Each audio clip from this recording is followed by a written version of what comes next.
Em nome do Pai, do Filho e do Espírito Santo. Amém. Saudações a todos, sou o Padre Lucas Mariano. Vamos então meditar uma das leituras deste 10º domingo do tempo comum. Vamos, desta vez, meditar na primeira leitura do livro do Gênesis. Depois que o homem comeu da fruta da árvore, o Senhor Deus chamou Adão dizendo: Onde estás? E ele respondeu: Ouvi tua voz no jardim e fiquei com medo, porque estava nu e me escondi.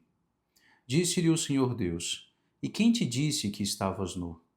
Então comeste da árvore cujo fruto te proibi comer? Adão disse: A mulher que tu me deste por companheira, foi ela que me deu do fruto da árvore e eu comi. Disse o Senhor Deus à mulher: Por que fizeste isto? E a mulher respondeu: A serpente enganou-me, e eu comi. Então o Senhor Deus disse à serpente: Porque fizeste isso, serás maldita entre todos os animais domésticos e todos os animais selvagens. Rastejarás sobre o ventre e comerás pó todos os dias da tua vida. Porém, inimizade entre ti e a mulher, entre a tua descendência e a dela. Esta te ferirá a cabeça e tu lhe ferirás o calcanhar. Palavra do Senhor. Graças a Deus. A primeira leitura deste domingo é de fato muito rica em significado para todos nós. Nós temos aqui um relato daquele momento depois do pecado original, depois do homem ter comido do fruto da árvore do conhecimento do bem e do mal. A árvore essa que Deus proibiu o homem de comer. E por que proibiu? Porque o homem deveria confiar em Deus, deveria aceitar que Deus é que determina o que é realmente bom e o que é mal. Mas nós continuamos a desafiar Deus neste aspecto. Ainda no nosso tempo, nós tentamos nós mesmos determinar o que é bom e o que é mal. Nós escutamos a vontade da maioria, né? No caso da democracia, tão falada, então a maioria determina o que é bom, o que é mal, a ideologia A ou B determina o que é bom e o que é mal. Enfim, escutamos tudo, menos a palavra de Deus, menos Deus. Né?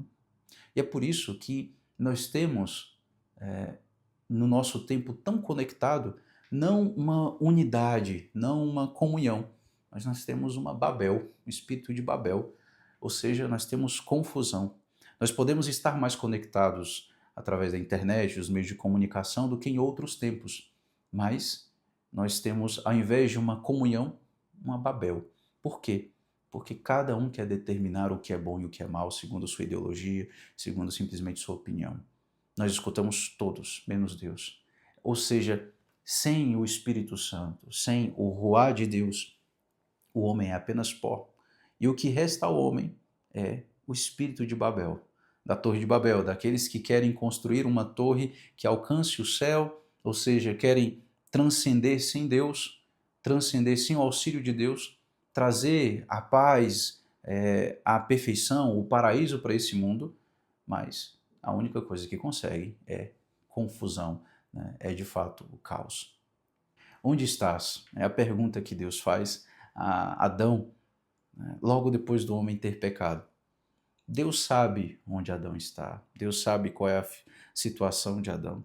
Mas essa pergunta retórica, assim como todas as outras que nós vemos aqui na primeira leitura, é para que o homem reconheça a sua verdade, reconheça a verdade da situação em que se encontra, porque somente a verdade pode nos libertar. Né?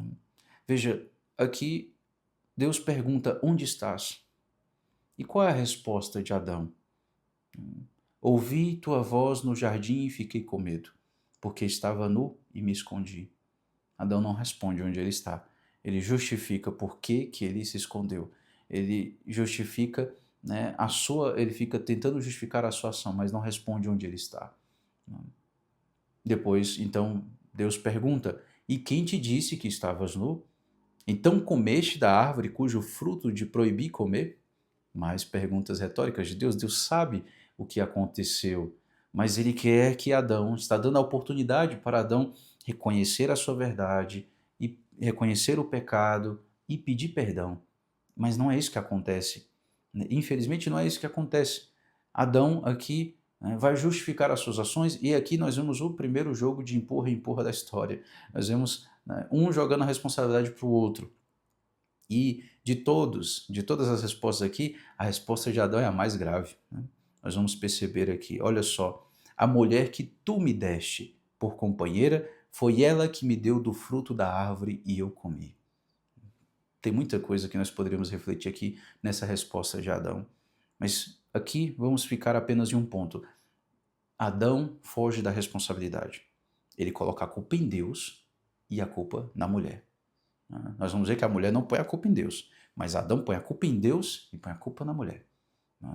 Aquela que ele disse, essa sim é osso dos meus ossos, é carne da minha carne, sabe? Aquela mulher, aquela companheira, né, com a qual ele ficou impressionado, maravilhado, quando Deus apresentou, praticamente agradeceu a Deus por ela, agora ele vai dizer, olha, essa aí que você me deu, foi a culpa dela. Né? Aí nós vemos esse conflito que há, né, entre o homem e a mulher. E já aqui no início, por conta das desordens do pecado original. Então, Adão joga a responsabilidade para Deus, a culpa é sua que me deu essa mulher e a culpa é desta mulher, não é minha.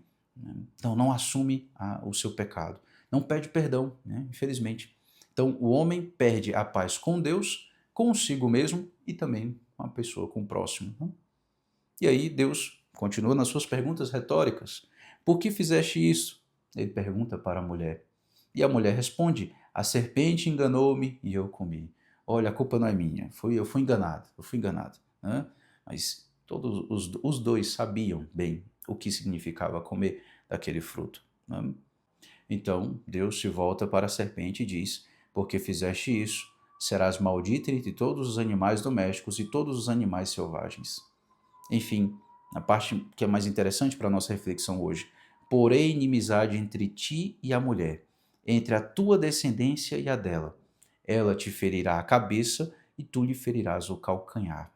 Aqui, então, nós temos a profecia do próprio Deus, onde ele determina que haverá sempre inimizade entre a descendência da mulher e a descendência da serpente.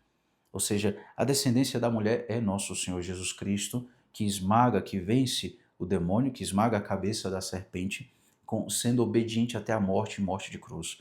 O homem desobediente no paraíso, em nosso Senhor Jesus Cristo, então é obediente até a morte e morte de cruz. E assim ele vence o demônio. Nós, então, pela graça do santo batismo, somos dessa descendência da mulher. Ou seja, nós somos irmãos de Cristo, co-herdeiros de Cristo. E assim nós podemos então realmente fazer parte do time vitorioso da descendência da mulher, através do santo batismo. Que nós então sejamos filhos da Santa Igreja, os filhos de Nossa Senhora. Nosso Senhor Jesus Cristo disse na cruz, mulher, eis aí teu filho. Naquele momento onde a Virgem dolorosa estava ali de pé diante da cruz, naquele momento, nosso Senhor Jesus Cristo entregou todos aqueles que creem nele à nossa Mãe Santíssima, para que nós todos fôssemos irmãos seus, co-herdeiros de Deus, co-herdeiros dele e filhos de Maria. Que nós sejamos então da descendência da mulher, para que nós estejamos do lado de Cristo, que nos salvou e nos tornou co-herdeiros, ou seja, nos tornou seus irmãos. Louvado seja o nosso Senhor Jesus Cristo, para sempre seja louvado. Em nome do Pai, do Filho e do Espírito Santo. Amém.